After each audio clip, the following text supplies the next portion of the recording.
let's talk about this serious issue, this allegation that Trump said today. And in fact, our inbox, your messages are coming in. Good evening. It's so nice to be back with you.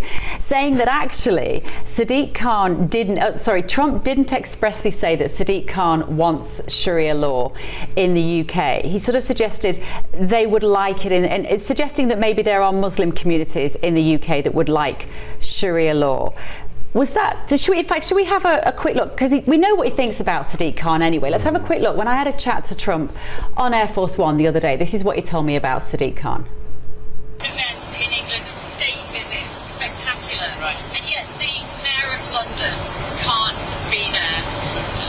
I didn't want him there. I asked that he not be there. I don't want them.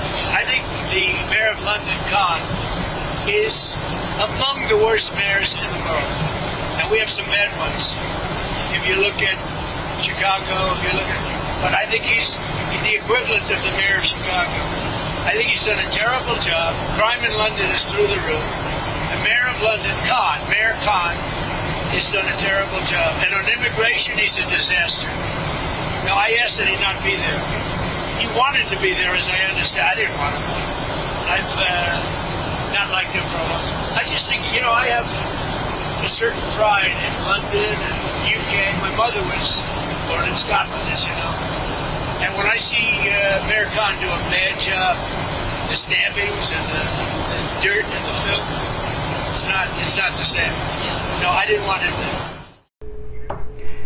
I mean, maybe it's wrong of me, but I never tire of him saying mean things about Sadiq Khan, because as someone who lives in London, believe me, it is in a diabolical state at the moment. How does it make you feel when you hear Donald Trump criticising an influential, authoritative figure in the UK in that way, Mali, as a Democrat?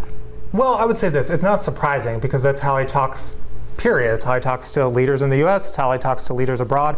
I did think it's funny that he said that Sharia law was going to be implemented in London. It reminded me of how in the campaign he said in small towns across America, cats and dogs were being eaten.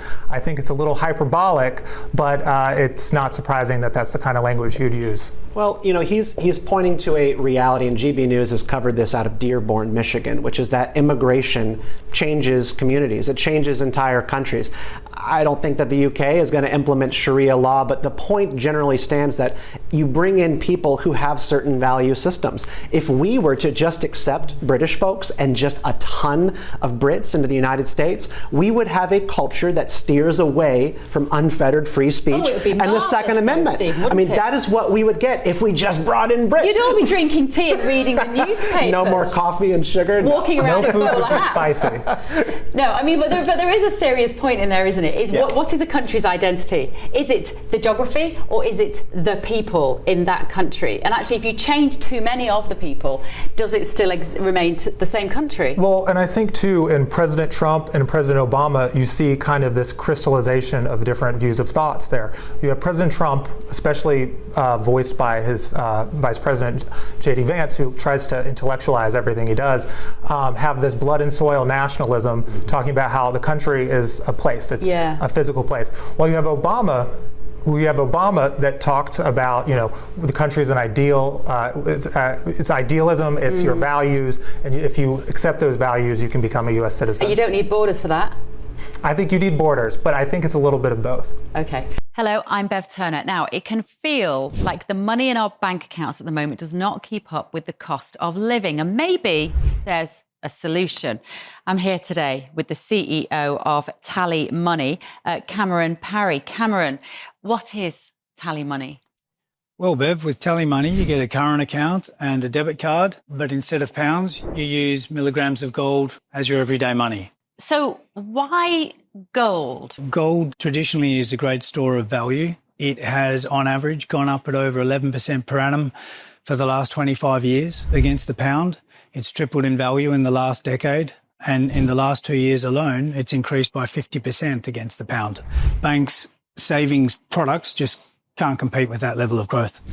But this isn't just about gold. This is about a currency that you guys have created at TallyMoney. Explain it to me as though I'm an idiot. So, look, people need to be able to hold their earnings and build their savings in a money that retains its value and remains in their legal control and remains theirs to access, away from government control. Great. You had me at not exposed to government control. You should feel safe and happy with your money. You should have peace of mind the more money you see in your bank balance, and that's the type of thing we're trying to deliver and give people choice in the type of money they get to use every day. Brilliant. Thank you so much, Cameron. Thank you.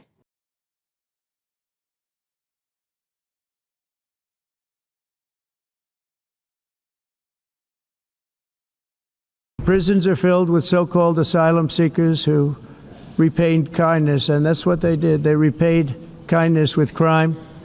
It's time to end the failed experiment of open borders. You have to end it now. See, I can tell you, I'm really good at this stuff. Your countries are going to hell. I could just spend hours watching the faces of those UN delegates in that crowd. It was beautiful. Let's go live to international journalist and broadcaster Hadley Gamble, who was there at the UN conference in New York today. Hi, Hadley. Thank you so much for joining me. Well, what was the mood like in the room when Donald Trump went off script and just slammed down some home truths on that crowd? Well, to be perfectly honest with you, I mean, he didn't say anything that he hasn't really said before. But again, this was in front of an audience that were not particularly well inclined to listen, were they? I mean, at the end of the day, this isn't the first time that he's gone after the United Nations. He started those remarks by essentially saying, you know, you failed in every respect, and I'm here to tell you so. This is not just the fact that the escalator didn't work when he was trying to actually get to the floor, but also that his teleprompter didn't work when he needed to start his speech. You know, part of this narrative that the president has been, you know, saying for years now, not just in the first administration, of course, but now in this second, is that this is a body that, frankly, is completely and utterly ineffective. He told them, your countries are going to hell. He told them the immigration crisis, the migrant crisis that the West has essentially perpetrated on its own people is putting their countries at risk. And one of the things that he, you know, didn't hold back on, as you say, was going after the United Kingdom in particular, particularly the mayor of London. The United Nations has these 17 sustainability goals. Okay, so this has been building since 2015, leading to 2030. The idea is that all of the people in that room are in agreement on how to eradicate poverty, how to save the planet, and it all sounds so marvelous on paper. The reality is that Donald Trump is not playing that game, and he's saying, well, yeah, all very well, I might want to eradicate poverty, but I want to put America first. What kind of man can stand up in a room like that of people who he knows fundamentally disagree with him on all the reasons that they have travelled around the world to be there, and then he tells them they're all wrong? I can't work out if he's insane or he's just the bravest man in the world. Well, I think he's certainly a man who has conviction, who believes in what he says. And again, he has called, you know, the Green Lobby the greatest con job ever perpetrated on the world. And even his Secretary of Interior just a couple of weeks ago, Doug Burgum, essentially saying to me that the Green Lobby is financed by the Russians, and he has evidence of that. You know, at the end of the day, this is an administration that has put not just energy independence, but energy dominance first. Today, the United States is the swing producer, if you will, when it comes to oil and gas in the world. No longer Saudi Arabia, no longer OPEC. We're talking about the United States. And when he made that state visit just a few days ago to the United Kingdom, one of the things that he said multiple times was, this is a country that has amazing resources in the North Sea. You really, really need to tap those resources. When I interviewed Keir Starmer a couple of years ago before he became prime minister, it was one of the big questions at the World Economic Forum. What was the United Kingdom going to do to bring those electricity prices down? One of the things that Keir had said was that, you know, he wants to make sure that they have, you know, a leg up in this AI race. And again, the president pointing out just a few days ago that that was an impossibility if the United Kingdom didn't find some way to start utilizing its energy resources. And of course, one of the big deals that he brought with him was the idea of small modular reactors, in terms of making sure that the United Kingdom would be able to, you know, fuel, if you will, an AI revolution, a new nuclear age. But guess what? That takes a few years to get on the road.